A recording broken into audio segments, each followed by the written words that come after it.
Well, good afternoon, folks. I'm just posting a quick video. I've started it with some eye candy. This little beauty, or rather big beauty, really.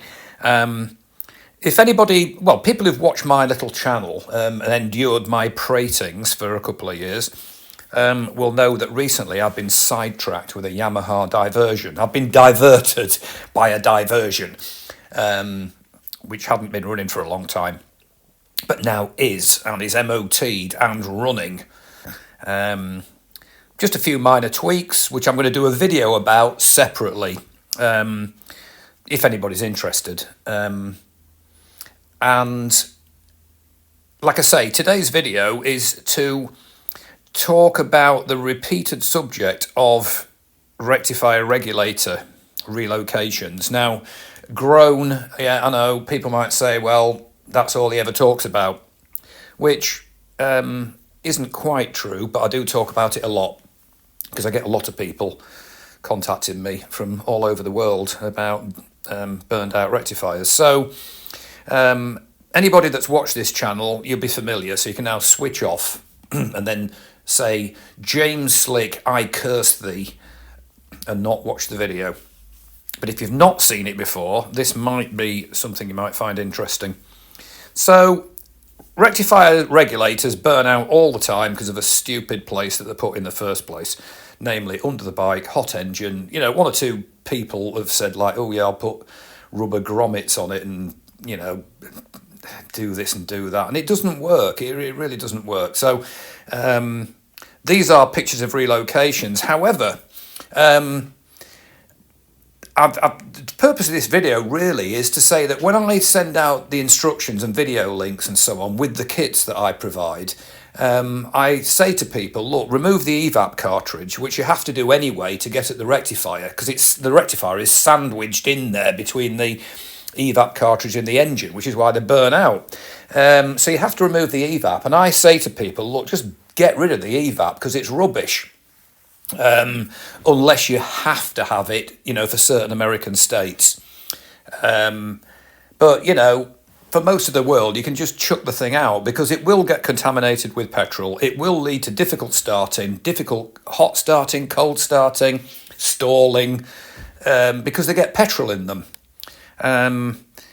So you're better off binning them. And then I say to people, well, on the fuel injectors, you've got some little pipes, one per side, that go onto these stubs on the injectors. And I say, get yourself some silicon caps and pull the pipe off, put these silicon caps on, and that's you. That's it, done. Bin your evap cartridge. So the reason I say that is because there are certain retailers who really profit massively from spares on this bike and others, and they produce a delete kit, yeah, for the evap, yeah, right, a couple of silicon caps and a 4,000 ohm resistor. So what I say to people is, take your evap cartridge off, pull all the pipes off it, throw it in the nearest dustbin, and then block off your injector stubs. Leave your purge valve connected electrically and the pipes on it, just leave it. The purge valve, by all accounts, is more reliable than that 4,000 ohm resistor that's worth about 15p in the delete kit. You know, don't waste your money. If you want to save a lot of money, do not cough up 30 quid plus, and then you've got nasty surprises like VAT and shipping, to buy a little plug-in resistor that bypasses a perfectly reliable, more reliable purge valve, in fact, and a couple of silicon caps and a bolt. Don't waste your money. So if you're going to do the modification, here's the kits I make. As you can see from the pictures, that's a Royal Enfield rectifier regulator. On the right hand side is the side stand switch. Now, you don't need to have a side stand switch, buy a side stand switch in order to relocate the rectifier. It's just that people have said to me, look, my switch has failed, you know, my bike's stopped running.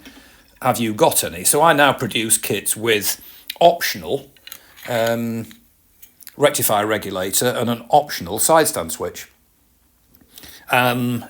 And if you contact me in my email address in the video description, you will find a very agreeable surprise, which is I haven't joined the throng of people who are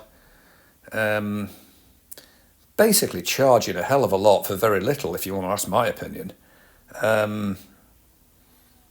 So the rectifier regulators and the side stand switches are agreeably priced, in actual fact, and they come as part of a kit anyway.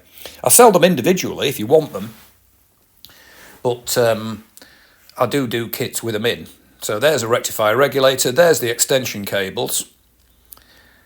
So people contact me all the time and say, look, my rectifier's fine, can I just buy the cables? Yes. I can make my own brackets? Yes. So it really is catering for what people want to do. But essentially there are, 4 kits. You can buy just the cables with the brackets to relocate, stainless fasteners, or you can buy it with a rectifier. Far more cheaply than if you buy a rectifier in the UK, I can tell you that now. Or you can buy it with a rectifier and a side stand switch. Whatever, numerous combinations. These are the fasteners.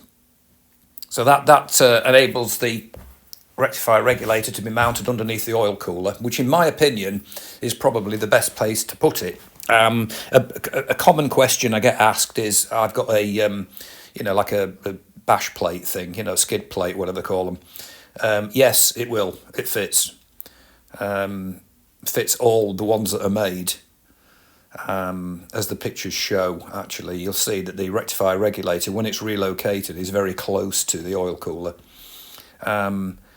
So there's the stainless fasteners, everything that's needed. So the big thing it's not a big thing, but because people then say to me, well, you've said take the evap cartridge off and bin it and then block up your injector stubs. Where can I get the caps? So I'm now providing the caps, look. So there they are. They're the correct diameter.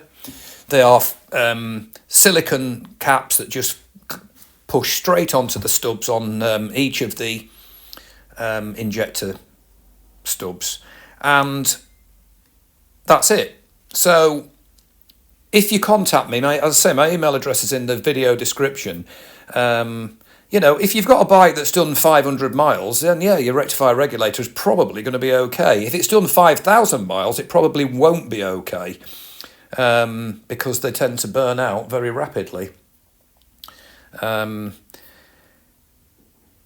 So it's up to, I can supply what people want. My advice is, if your rectifier is over 5,000 miles old, I would just get a new buy the kit with a new rectifier, locate it to the front of the bike, and start afresh, because they are, I get hundreds of emails from people all over the world. It's about every 5,000, even less actually. Sometimes it's 2,000. So there it is. I thought I'd post that. There is a big thing, made in the UK.